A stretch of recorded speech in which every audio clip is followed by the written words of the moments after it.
In Genesis, we read of Abraham and how God miraculously gives him a son.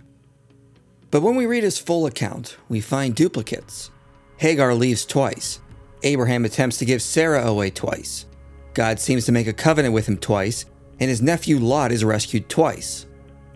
Because of this, many scholars have proposed that the Abraham cycle is a composite of multiple sources. A redactor combined them all into the present form of Genesis, without caring that there were duplicates. However, even though this might sound convincing at first, when we dive into the text, we will see there is no reason to think the Abraham cycle is a patchwork of multiple sources. In fact, the very existence of these alleged duplicates demonstrates it's a unified narrative.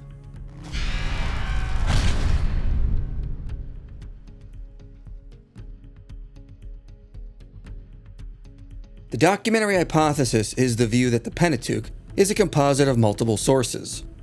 Genesis is a patchwork of the J, E, and P source. Some scholars dissent and say J and E cannot be separated and should just be called non-P.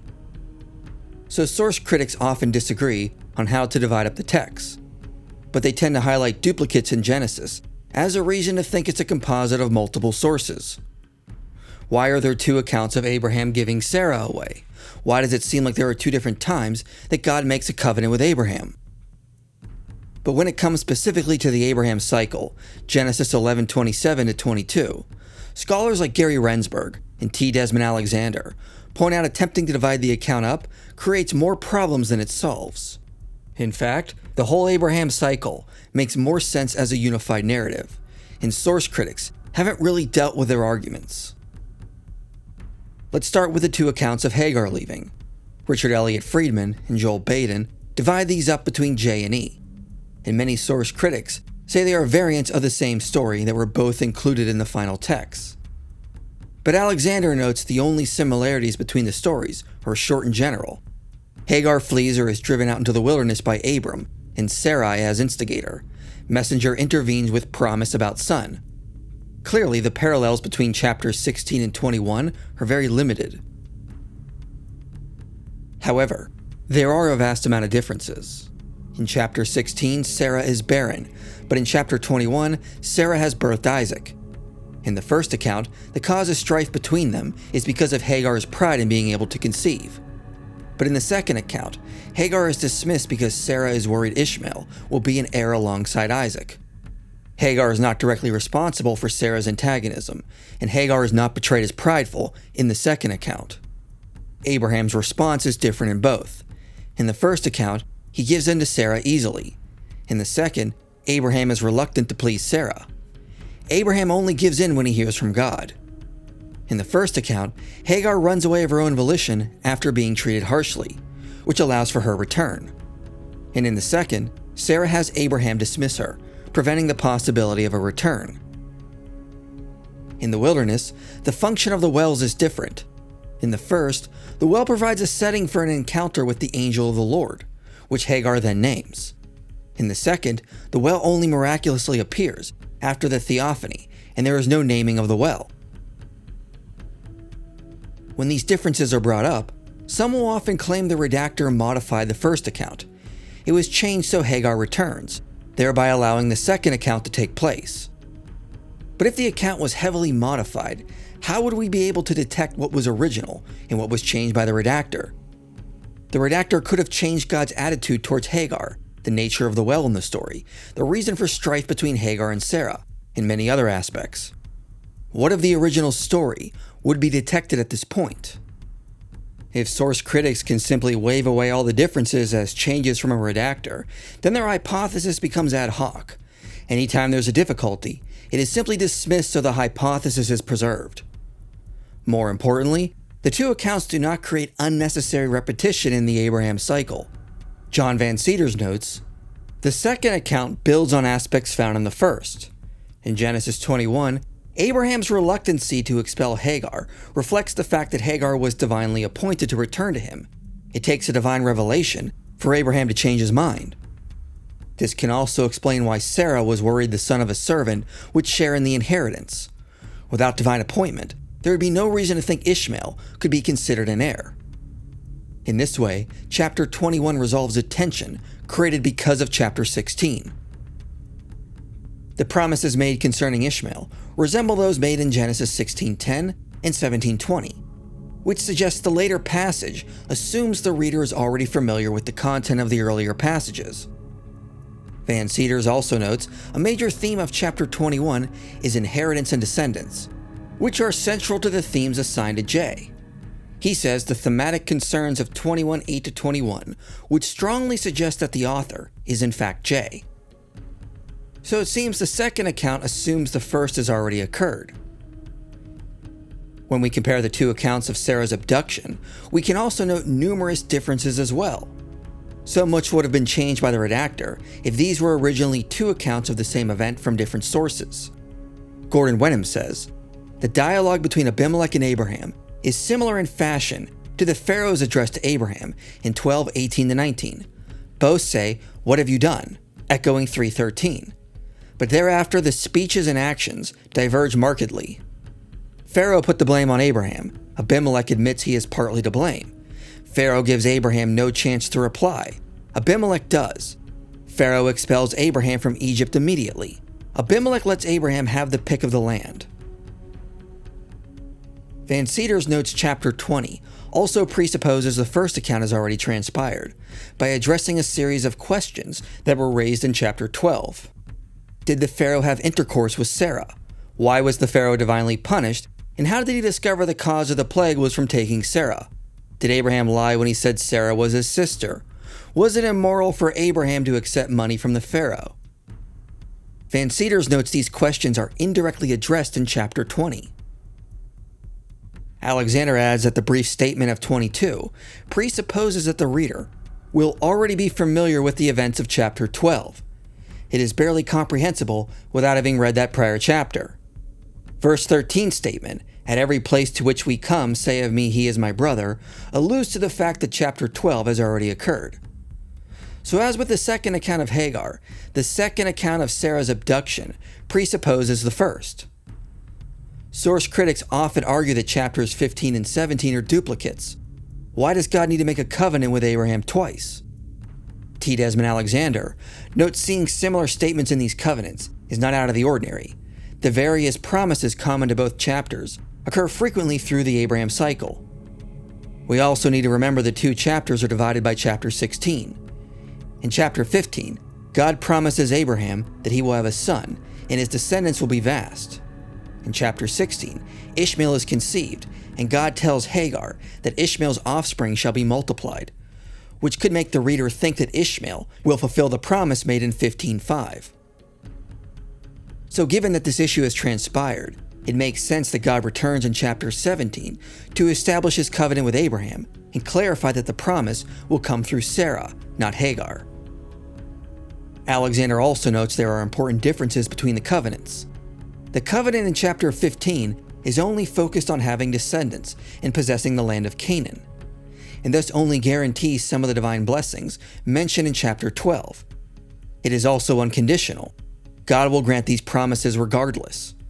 In chapter 17, God returns to finalize the promises made in chapter 12. The covenant, however, is conditional on Abraham walking before the Lord and performing the sign of circumcision on his whole household. The main focus of the second covenant is on Abraham being the father of many nations, and not merely through his offspring, but on whoever he blesses. Abraham is now the channeler of divine blessing, as promised in chapter 12. All who become circumcised can receive a blessing and become the children of Abraham. This is why even the male foreigners of Abraham were circumcised. Thus, as Alexander says, in the light of the divine promises given in 12:1-3, it is clear that the covenants in chapters 15 and 17 complement each other. Whereas chapter 15 focuses on descendants and land, the emphasis in chapter 17 is upon Abraham as the one who imparts God's blessing to others. In this capacity, he is the father of many nations. This understanding of the covenant of circumcision is later reflected in the divine oath of chapter 22, which establishes the covenant with Abraham. Alexander covers many other ways the Abraham cycle functions as a coherent narrative and cannot be divided up between hypothetical sources. But Gary Rensburg notes the Abraham cycle as a whole is structured as a unified narrative, and the similar stories form a chiastic parallelism between 10 episodes. The Abraham cycle opens with the genealogy of Terah and ends with the genealogy of Nahor. Then we see the next parallels are the start of the Odyssey and the climax, followed by the abductions of Sarah, the accounts of rescuing Lot, and then the covenants. One may object that the starting and closing events do not parallel, but both accounts have a similar structure. Chapter 12 has God say to Abraham, "Go into a land which I will show you." And chapter 22 says, "Go forth to the land of Moriah." In both accounts, the final destination is unknown. In the Hebrew, both journeys end in similar sounding places. Both accounts have Abraham build an altar, and the blessings in both are strikingly similar. This is only a fraction of the similarities that Rendsburg lists. When we look at both, it appears to be the work of a single author or group of authors working together. Some argue verses 15 to 19 of chapter 22 are the work of a later redactor. But Rendsburg notes, when we recognize the parallels it has with chapter 12, this is unlikely, since the blessing is necessary to fit with the overall structure of the cycle. Since B opens the Abraham cycle with God's blessing to the patriarch, the second B must close the cycle with only the Nahor genealogy to follow, with the same blessing. They are the most complete blessings of all those conveyed from God to Abraham, speaking of the numerical increase, blessing in general, defeat of one's adversaries, and the patriarch as a source of blessing for others. Given the opening blessing in 12:2-3, the closing blessing in 22:17-18 is demanded. Within the Abraham cycle, the events which the source critics say are duplicates are actually necessary to create this mirrored structure. So the alleged duplicates that scholars highlight to claim there are multiple sources at play are more likely to be the work of an author, highlighting different events from Abraham's life to create a mirrored structure. Umberto Cassuto also notes within the cycle, we see the 10 trials of Abraham. The use of 10 is a common biblical theme, but within lists of 10, special attention is given to the 7th and the 10th. We see this in genealogies. Special attention is given to Enoch and Noah, or Boaz and David. In the plagues narrative, special attention is given to the 7th and the 10th plague. In the Abraham cycle, special attention is given to the 7th trial, the destruction of Sodom and Gomorrah, and the final one, the sacrifice of Isaac. The use of this practice strongly suggests there is internal unity at work, rather than this structure just magically appearing from the redactor stitching sources together. Some have brought up how the name of God changes in the cycle, and this is evidence there are different sources stitched together. But Rendsburg notes, the switch makes sense, as before chapter 17, the divine name is mostly used. Then in chapter 17, we see the author switch to using Elohim. In the very chapter Abraham's name is changed. The change in divine name is expected, as it corresponds with the name changes for Sarah and Abraham. From this point on, the Abraham cycle uses the divine name and Elohim. Rendsburg also notes this gives an impression the theology of the Hebrews was incomplete without using Elohim and the divine name to refer to the one God. The story is incomplete by chapter 16, and then with the Annunciation of Isaac, we see the beginning of its completion. Introducing the other most used name for God at this point helps to illustrate that. Additionally, Abraham's name change happens at the midway point of the cycle. Some may attempt to argue that the actual births of Isaac and Ishmael are not parallel in the story, only the Annunciations. But Rendsburg notes, to the Hebrews, the births of the heroes were secondary to their Annunciations. This is equally true of Ugaritic epic, where the events leading to the births of Daniel's and Cret's children receive much more attention than the births themselves. Accordingly, in the Abraham cycle, the Annunciations of Hagar and Sarah prompting the birth of Ishmael and Isaac are paralleled, but the births themselves are not. Furthermore, when we look beyond the Abraham cycle, we can see the main body of Genesis is a composition of 3 cycles, of Abraham, Jacob, and Joseph, linked with intermediary content to connect them.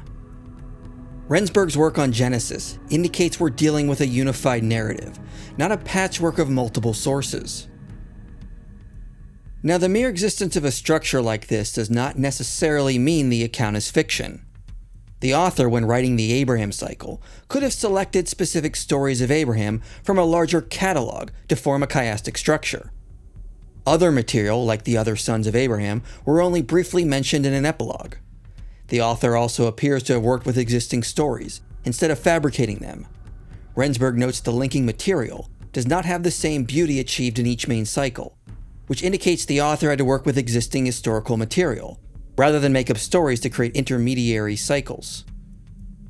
However, within the Abraham cycle, we still find evidence to note it is a single unified work, rather than a combination of 2 or 3 different sources. Not only do the various events in the cycle complement and build on one another, they form an overall chiastic structure, with alleged duplicates fitting within the account nicely to create parallelism. The assumption of source critics that the Abraham cycle is an unsophisticated patchwork is not accurate, as Umberto Cassuto said. All this shows clearly out of the material selected from the store of ancient tradition concerning Abraham. A homogeneous narrative was created in the text before us, integrated and harmoniously arranged in all its parts and details.